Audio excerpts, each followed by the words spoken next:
जब डिप्लोमेसी यानी कि कूटनीति डिफेंस कोऑपरेशन यानी कि रक्षा सहयोग से जुड़ती है, तब केवल समझौते नहीं होते बल्कि रीजनल बैलेंस ऑफ पावर यानी कि क्षेत्रीय शक्ति संतुलन भी बदलता है।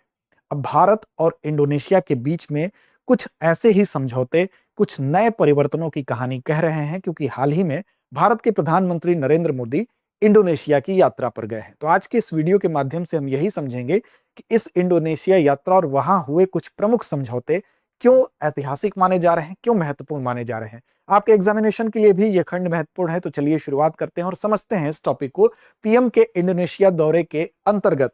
टॉपिक की शुरुआत करेंगे, लेकिन उससे पहले आपको बता दें कि अगर आप तैयारी कर रहे हैं यूपीपीसीएस की, तो यूपीपीसीएस फाउंडेशन कोर्स प्रीलिम्स और मेंस की समग्र तैयारी का एक बेहतर विकल्प आपके सामने उपस्थित करता है, जिससे जुड़कर आप अपनी तैयारी को न सिर्फ बेहतर बना सकते हैं बल्कि सफलता भी सुनिश्चित कर सकते हैं। हिंदी और अंग्रेजी दोनों माध्यम में ये कोर्स उपलब्ध है। साथ साथ ऑफलाइन मोड में अगर आप करना चाहते हैं तो प्रयागराज और लखनऊ शाखा से हमारी जुड़ सकते हैं। ऑनलाइन मोड का विकल्प भी उपलब्ध है, जिसमें कि क्लासरूम से लाइव क्लासेस होती हैं। कुल 600 प्लस घंटों की कक्षाओं के माध्यम से इस कोर्स को कवर किया जाता है और इस कोर्स की शुरुआत होती है 3 सालों तक वैलिड होता है जिस दिन से इस कोर्स की शुरुआत होती है। साथ साथ इस कोर्स के साथ आपको 2 साल तक यूपीपीसीएस प्रीलिम्स टेस्ट सीरीज बिल्कुल निःशुल्क मिलता है, यानी कि उसके लिए अतिरिक्त भुगतान की जरूरत नहीं पड़ती है। तो अभ्यास अभ्यास से विश्वास और विश्वास से सफलता की कहानी को समेटा हुआ ये कोर्स है।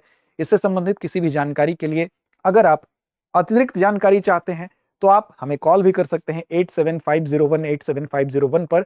साथ साथ दृष्टि लर्निंग ऐप को डाउनलोड कर लीजिए। वहां पर जाके यूपीपीसीएस फाउंडेशन कोर्स आप सर्च करेंगे तो इससे जुड़े सारे फीचर्स दिए हैं, और साथ साथ डिस्क्रिप्शन में एक लिंक भी होगा, उस लिंक के माध्यम से भी इस कोर्स तक आप पहुंच सकते हैं। तो चलिए सबसे पहले बात करते हैं खबर की। तो खबर यही है कि भारत के प्रधानमंत्री इंडोनेशिया, इंडोनेशिया के बाद ऑस्ट्रेलिया और ऑस्ट्रेलिया के बाद न्यूजीलैंड, इन 3 देशों की यात्रा पर हैं।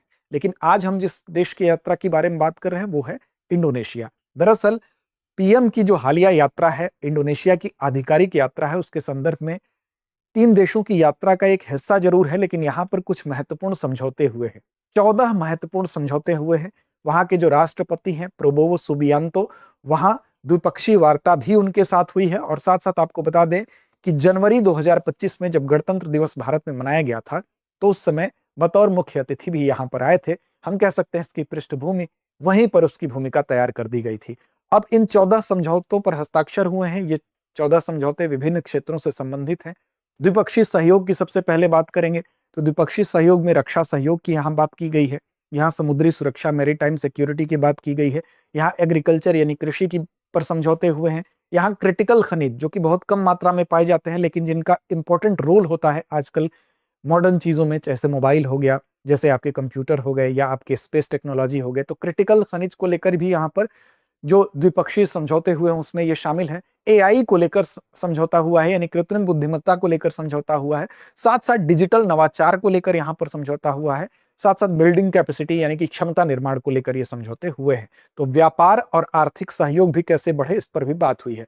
तो फिलहाल इंडोनेशिया की यात्रा पर पीएम मोदी की 3 दिवसीय ये आधिकारिक यात्रा थी, और इस यात्रा के महत्वपूर्ण बिंदुओं को सबसे पहले हम समझते हैं।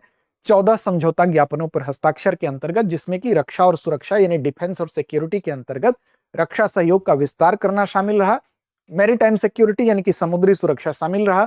भविष्य की यानी फ्यूचर इकोनॉमी की अगर बात करें तो उसके अंतर्गत महत्वपूर्ण जो क्रिटिकल खनिज हैं उनकी आपूर्ति श्रृंखला बेहतर हो। आपूर्ति श्रृंखला का मतलब यह हुआ कि अगर विश्व में कुछ आपातकालीन स्थितियां भी आ जाती हैं, 2 देशों के बीच में लड़ाई झगड़ा भी हो जाता है, तो एक वैकल्पिक मार्ग रहे, हमारी निर्भरता कुछ अन्य देशों पर रहे जहां से कि यह श्रृंखला न टूटे। तो महत्वपूर्ण क्रिटिकल खनिज आपूर्ति श्रृंखला भी फोकस रहा। एआई के साथ साथ डिजिटल जो इनोवेशन है यानी कि डिजिटल नवाचार, उभरती जो प्रौद्योगिकियां हैं, इसको लेकर यहां पर समझौते हुए। साथ साथ सामाजिक आर्थिक विकास, सोशियो इकोनॉमिक डेवलपमेंट की बात करें तो कृषि क्षेत्र में जो टेक्नोलॉजी है उसका आदान प्रदान होगा। साथ साथ व्यापार और आर्थिक सहयोग और कैपेसिटी बिल्डिंग में एक दूसरे के सहयोग में ये दोनों देश आगे बढ़ेंगे। ये तो प्रमुख 14 द्विपक्षीय समझौतों की बात हुई। मुख्य तौर पर हम बात करेंगे रक्षा समझौते की, और सांस्कृतिक दृष्टिकोण से यह दौरा कैसे महत्वपूर्ण रहा उसकी चर्चा भी लाजमी है। तो देखिए यहां पर अगर रक्षा सहयोग की बात की जाएगी तो रक्षा समझौता इसलिए इंपॉर्टेंट है क्योंकि ब्रह्मोस एरोस्पेस, जो कि भारत और रूस का एक संयुक्त उद्यम है, क्या नाम है उसका?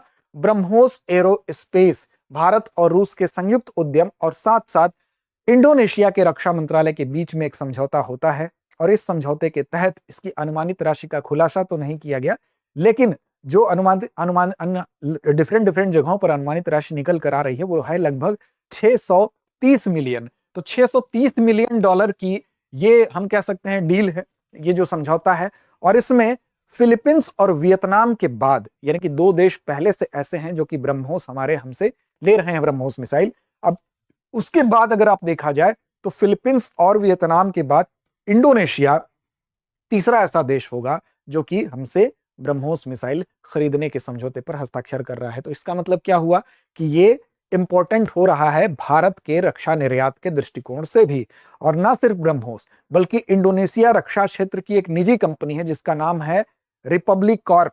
अब रिपब्लिक कॉर्प ने अस्त्र मिसाइल को लेकर यह भी भारत के साथ समझौता किया है, भारत डायनामिक्स लिमिटेड के साथ, कि वो अस्त्र मिसाइल भी भारत से खरीदेगी। तो ना सिर्फ ब्रह्मोस बल्कि अस्त्र मिसाइल भी भारत से निर्यात किया जाएगा। किसको? इंडोनेशिया को। तो देखिए, इसमें जब ब्रह्मोस मिसाइल की बात हो रही है तो इसमें मिसाइल लॉन्चर भी होगा, ये देख सकते हैं कि ये लॉन्चर भी जाएगा यहां पर। साथ साथ इसके संग उन्नत रडार प्रणाली जो है, यानी कि रडार सिस्टम भी जाएगा। साथ साथ ब्रह्मोस मिसाइल जो होती है, मिसाइल तो यहां से जाएगी ही। तो इसका मतलब कि ये पूरी प्रणाली जो है इसका निर्यात संभव होगा। और रणनीतिक संदर्भ से अगर देखें, स्ट्रेटेजिक पॉइंट ऑफ व्यू से देखें, तो 2018 से ही जो इंडोनेशिया है वो चाहता था कि हम इसकी खरीद करें, क्योंकि आप जानते हैं कि 2018 में जो इंडोनेशिया के राष्ट्रपति थे जोको विडोडो, उन्होंने कॉम्प्रिहेंसिव स्ट्रेटेजिक पार्टनरशिप की उसी समय शुरुआत हुई। तो आर्थिक और सुरक्षा संबंधों को बेहतर बनाना उसका ही हिस्सा था। अब उसी हिस्से को हम आगे बढ़ाते हुए और आगे बढ़े हैं, और इस यात्रा में इस चीज को आप देख रहे हैं कि कैसे भारत और इंडोनेशिया रक्षा क्षेत्र में एक दूसरे के करीब आ रहे हैं। और रक्षा निर्यात के लिहाज से भारत के लिए एक बहुत महत्वपूर्ण खबर है। साथ साथ अगर आप देखेंगे तो दोनों देश के संबंध बेहतर होने के पीछे, एक दूसरे के करीब आने के पीछे कुछ कारण भी है। ऐतिहासिक रूप से अगर आप देखेंगे तो हिस्टोरिकल पॉइंट ऑफ व्यू से आप जब गुट निरपेक्ष आंदोलन को देखते हैं तो गुट निरपेक्ष आंदोलन में भारत और इंडोनेशिया दोनों की साझा भागीदारी रही है। तो ऐतिहासिक दृष्टिकोण से साथ वहां से दिखाई देता है। साथ साथ चीन के प्रति लेकर भारत और इंडोनेशिया की जो साझा चिंता है, क्योंकि चीन समुद्री अतिक्रमण करता ही करता है, और दोनों ही देश इस क्षेत्र में अगर आप देखेंगे तो चीन के समुद्री अतिक्रमण को लेकर जो चिंता है वो कॉमन है। तो साझा चिंता और प्लस दोनों का एक ऐतिहासिक रूप से साथ एक दूसरे को एक सूत्र में पिरोती है, एक दूसरे को एक साथ बांधती है। ये तो हुआ रक्षा क्षेत्र की बात हमारी हो गई। अब बात करते हैं जो बड़ा इंपॉर्टेंट रहा है, प्रम्बानन। प्रम्बानन वहां का मंदिर है, और ये इसकी जो सांस्कृतिक नींव है वो कैसे एक सांस्कृतिक विरासत और साथ साथ एआई तक का समझौता हुआ है। तो दोनों चीजें एक दूसरे से कनेक्ट दिखाई दे रही है। देखिए, यहाँ प्रम्बानन मंदिर का उल्लेख इसलिए जरूरी है क्योंकि पीएम को यहाँ की यात्रा कराई गई, और साथ साथ प्रम्बानन परिसर जो है इसका पूरा, वहां पर पीएम गए। और आपको बता दें कि संयुक्त संरक्षण परियोजना इसकी शुरुआत हो रही है, यानी कि भारत और वहां के इंडोनेशिया के संयुक्त सहयोग से इसका संरक्षण किया जाएगा। पीएम जब यहां गए तो वो काफी खुश हुए, काफी आह्लादित हुए, क्योंकि ये इंडोनेशिया के जावा द्वीप पर स्थित है और दक्षिण पूर्व एशिया का दूसरा सबसे बड़ा हिंदू टेम्पल है, तो इसलिए भी इंपॉर्टेंट है। और साथ साथ अगर आप देखेंगे तो कंबोडिया का अंगकोर वाट सबसे बड़ा है, ठीक। उसके बाद अगर देखेंगे हिंदू मंदिर की बात करेंगे तो ये दक्षिण एशिया का सबसे बड़ा है। अगर शिव मंदिर की बात करें तो ये सबसे ही बड़ा है, ठीक। शिव मंदिर के मामले में अगर केवल बात करें तो सबसे बड़ा है। तो यहां पर क्यों इंपॉर्टेंट है? क्योंकि यहां पर भारत की छाप दिखाई देती है, यहां पर हिंदू धर्म का छाप दिखाई देता है। और यहां मंदिर परिसर की जो दीवारें हैं उन दीवारों पर आप देखेंगे कि रामायण की से संबंधित जो यहाँ पर शिल्प कृतियां हैं वो उकेरी गई हैं।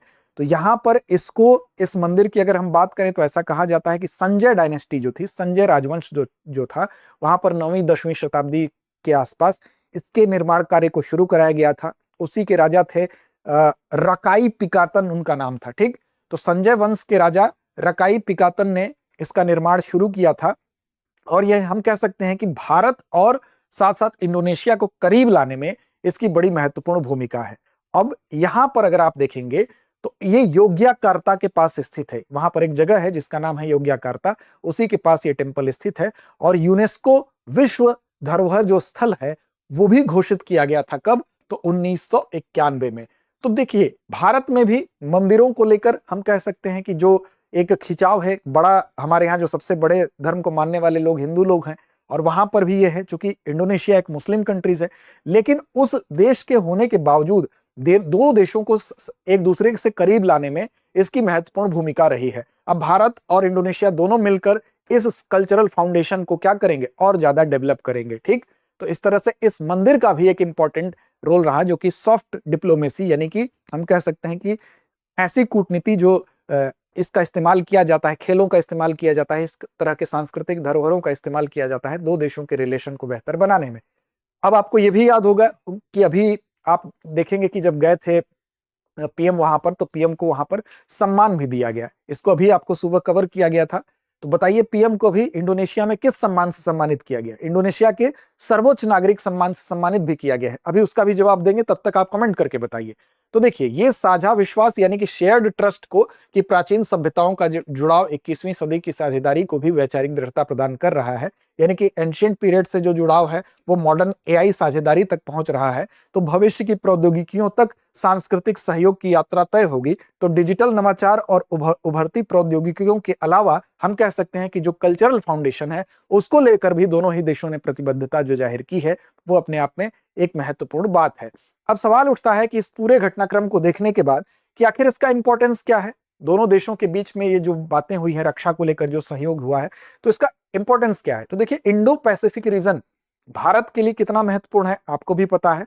अब इस इंडो पैसिफिक रीजन में चीन के अतिक्रमण के खिलाफ भारत की अगर लामबंदी की बात करें, या भारत को दूसरे देश के सहयोग समर्थन की बात करें, तो उस लिहाज से इंडोनेशिया का समर्थन मिलना ये एक इंपॉर्टेंट चीज है। दूसरी चीज ये है कि स्ट्रेटेजिक जो हम कह सकते हैं कि सहयोग जो है वो तो इंपॉर्टेंट है ही, साथ साथ समुद्री सुरक्षा में चीन की चिंता से निपटने में एक दूसरे देश का सहयोग मिलना, साझा सहयोग मिलना भारत के लिहाज से महत्वपूर्ण है इंडो पैसिफिक रीजन के हिसाब से। रक्षा की बात करें तो भारत को दक्षिण पूर्व एशिया में अपने हथियारों को बेचने के लिए मार्केट के रूप में एक नई कंट्री का मिलना, यह भी अपने आप में इंपॉर्टेंट है। और फिलीपींस और वियतनाम के बाद ब्रह्मोस मिसाइल खरीदने वाला इंडोनेशिया अगर तीसरा देश बन रहा है, तो हम कह सकते हैं कि एक महत्वपूर्ण निर्यातक बन के भारत उभर रहा है। तो भारत के रक्षा क्षेत्र के लिए, डिफेंस सेक्टर के लिए बहुत ही इंपॉर्टेंट खबर बन जाती है। साथ साथ भारत की आप जो पॉलिसी रही है, पहले एक लुक ईस्ट पॉलिसी थी, फिर वो और ज्यादा एग्रेसिव हुई तो वो एक्ट ईस्ट पॉलिसी हुई।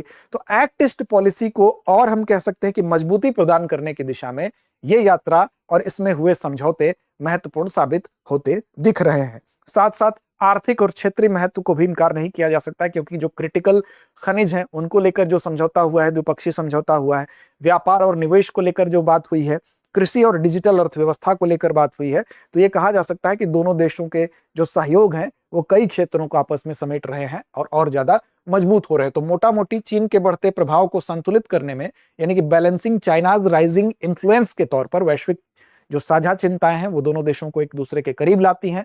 भारत इंडोनेशिया की अगर बात करें तो समुद्री सुरक्षा ग्रिड में भी दोनों देश मजबूती से अपनी भूमिका निभाएंगे। और रक्षा और आर्थिक कूटनीति के लिहाज से, यानी कि डिफेंस एंड इकोनॉमिक डिप्लोमेसी के लिहाज से भी आप देखें तो क्रिटिकल खनिज आपूर्ति और उन्नत हथियारों का निर्यात भारत के लिहाज से भी महत्वपूर्ण है। तो ये मिला के कुल खबर थी। अब चलते हैं अभ्यास प्रश्न के तरफ। अभ्यास प्रश्न है कि प्रधानमंत्री नरेंद्र मोदी की इंडोनेशिया यात्रा के दौरान भारत और इंडोनेशिया के बीच कितने समझौतों पर हस्ताक्षर हुए? 10, 12, 14 या 16? तो इसका जवाब दीजिए कमेंट बॉक्स में। साथ साथ चैनल को सब्सक्राइब नहीं किए हैं अभी तक तो कर लीजिए। सुबह 9 बजे लाइव सेशन लेकर आते हैं हम आपके लिए, जो कि आपके यूपीपीसीएस एग्जामिनेशन के लिए महत्वपूर्ण होगा। तो उस सेशन से भी जुड़िए, लड़ते रहिए, अपने लक्ष्य की ओर बढ़ते रहिए। अब एग्जाम की तैयारी को और बेहतर करने के लिए हमारे चैनल को लाइक, शेयर और सब्सक्राइब करना ना भूलें।